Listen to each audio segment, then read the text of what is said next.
Hey YouTube, it's been a little bit since I made a video and I'm going to be doing a Fruits of the Spirit series.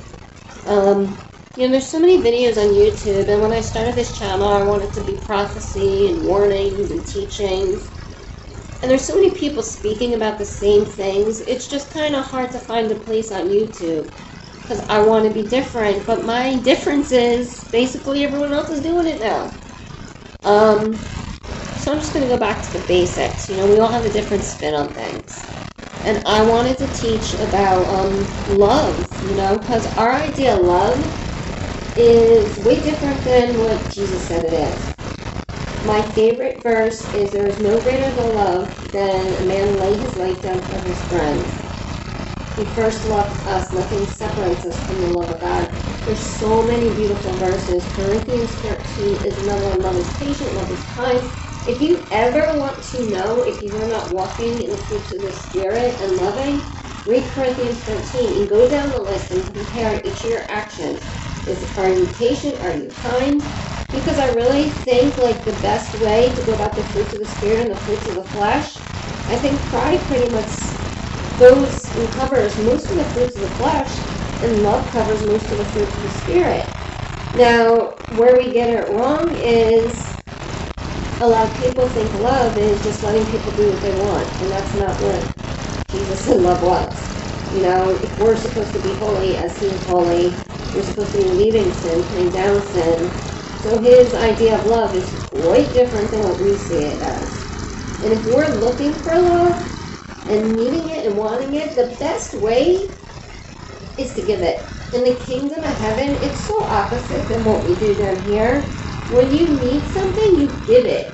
So if you need money, you donate money. But you don't do it just because you don't do it with the wrong motives either. So, okay. Love also brings hard truth sometimes. If I see my brother walking off a bridge, I'm not going to let him do that. And a lot of people do not want to stand up and do what's hard because they're flesh. They're scared of people getting mad at them. But real love is going to say, hey, I love you enough not to see you do that. I'm not going to take part in that. I love you enough to tell you about your sin. I love you enough not to see you go to hell.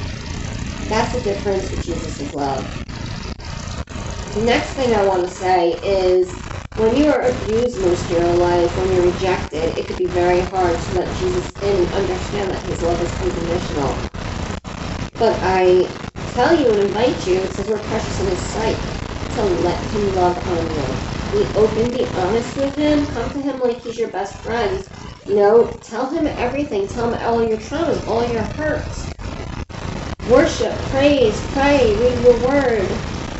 And you're going to start to feel his love. And then, like I said, just forget yourself, lose yourself, free yourself. That's what the word says to do. But the freedom we look for, it is not freedom. We look for, I don't feel good, I'm going to go to the thrift store. That's a bad example. I'm sorry. That's my idea of fun. Maybe not yours.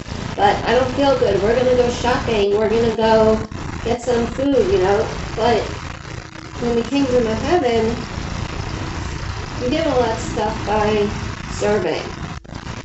And that's what I learned the past year and a half. All the things I used to look and look for in the world that used to make me happy, shopping, drinking, doing all these things that they never really filled the emptiness. I think a lot of people can relate to that. You're empty, but you go shopping, you work, you have family. You do all the things and you have this great life, but you still feel empty. We're not meant to live for ourselves. And that is the case. We're not put here to live for ourselves. When we start living for ourselves, there's definitely an emptiness with it. And I can tell you from my first-hand experience, the most fulfilling feeling that I've ever got was dying to myself and helping others. That is the most fulfilling feeling.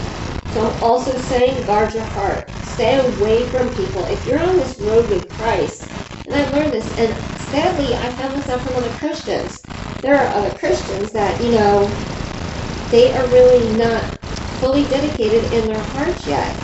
So their idea of love is very much like the world. They're Christian, but they still want to I don't know, go drink, go party, put everything else first. You know, and they think it's okay with Jesus. It's not okay. We're in that instance, it's not okay. We're not here to do all that. As much as you think, you know, as much as we have grown up thinking we're here to run our own lives, be our own gods, it's not it. And it never fulfills, and it never brings happiness. It only brings death.